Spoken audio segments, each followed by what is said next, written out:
What is up, my fellow subscribers? It is good to be back on my YouTube grind. So basically, I've been living with my brother in Maryland, and as a result, I really have not been posting too often my lifts because technically I'm not allowed to film in the rec center at Eppley, which obviously kind of sucks, but it is what it is. So I figured I'm visiting my friend Christian in Kerwinsville. As you guys know, Christian is the owner of Archery Strong, and if you guys have shoulder issues, I would strongly encourage you to reach out to him and see what he can do for you. Christian is brilliant and, like I said, one of my best friends in the entire world. So I came out to visit him over Christmas break, and he had access to the high school weight room. So I decided to, go and make a video for you guys. Anyways, so background on what I've been doing. Right here I'm doing quarter squats to really help myself maintain my tendon tolerance or load tolerance. I decided a better word was actually load capacity. And I've been doing the quarter squats because it is a great way to strengthen my quads and my patella tendon without actually, increasing the wear and tear on my hips. As you guys know, I have FAI, which is femoral acetabular impingement, cam and pincer bone impingements that grind away the labrum, and if I force deep squatting or stretching, I will actually do more damage to that joint. So that's why I'm quarter squatting. I know a lot of people kind of wonder that. I can half squat, and I do it often, but it loads my hips a lot more, and that really wasn't the goal of what I was trying to do in this session. I was really just trying to get a good load on my specifically right patella. Doing East Bays and landing has really loaded it aggressively recently, and I have been training Mondays and Wednesdays while dunking on Fridays, sometimes Saturdays, to maintain my strength levels, but also allow myself to have a very high quality dunk session on that Friday or Saturday.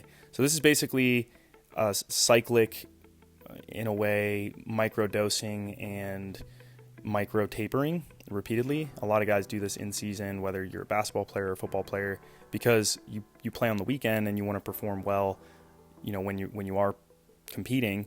And so to get some semblance of weight room volume in, I try to lift in the earlier part of the week, and that allows me to come into the weekend and perform at a high level. I've been doing this for quite some time. I was on load management for a little bit, and it's working super well for me. Typically, jumping twice a week really flares up my hamstring, and so I decided to move to once a week and really try to just make it the best session that I could. It keeps my knees healthy and it keeps my Achilles healthy, and is really just the perfect balance for me right now, as I do have a lot of kind of chronic injuries that I've built up over 16 years of training. So injuries I'm currently paying attention to but not actually having pain from is my hamstring tear, the patella femoral pain, which is chondromalacia in the right knee, and then also my patellar tendinopathy in both legs.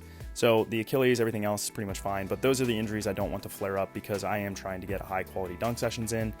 As a 1 foot jumper, specificity and consistency doing 1 foot jumping is super important, especially as a power jumper. Speed jumpers tend to be a little bit more sensitive to it and a little bit more genetic and just neurally gifted.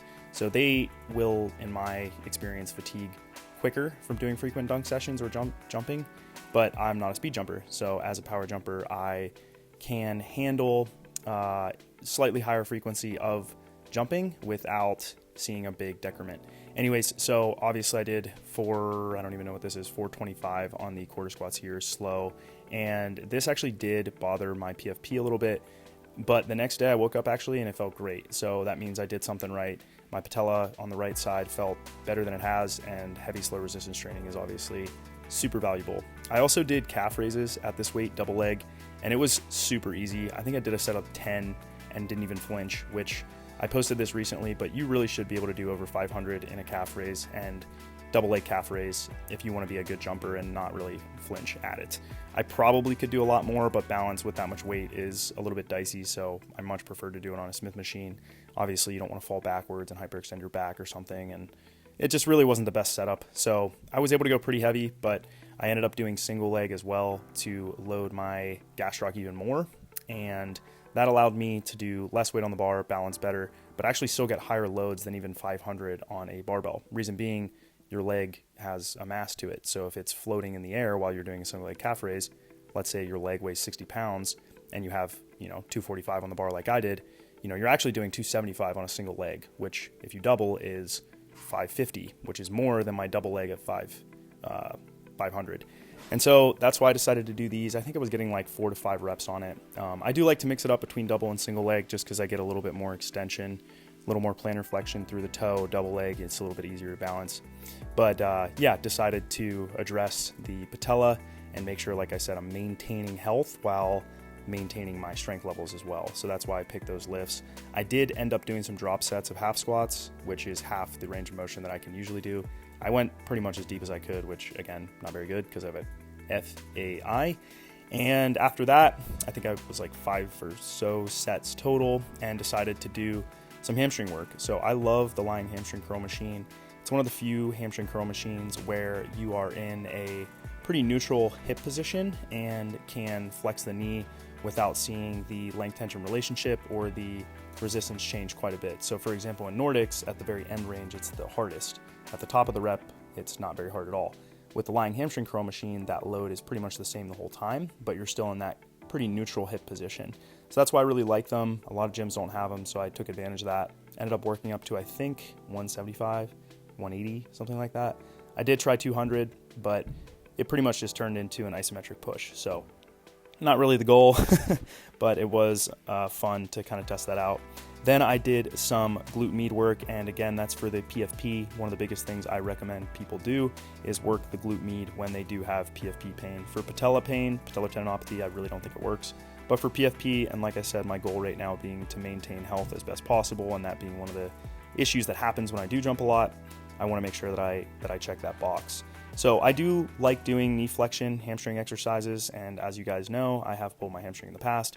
So I do stress my hamstrings pretty aggressively on this machine, and that is intentional. I also do RDLs at the end of the session, and that's because knee flexion hamstring exercises versus hip flexion extension hamstring exercises are different. So basically the hamstring is flexing at the knee joint and causing my tibia to move towards my femur in the lying hamstring curl, but then in the RDL, obviously the distance between my tibia and femur isn't changing. So I'm just at the hip moving into flexion extension and loading my glute quite a bit. After that, you guys might have seen this on my Instagram, but I did a seated calf raise exercise because there was no seated calf raise machine, where I did an isometric RFD push. Kind of a cool thing if you guys don't have access to a seated calf raise machine, something you can sub in.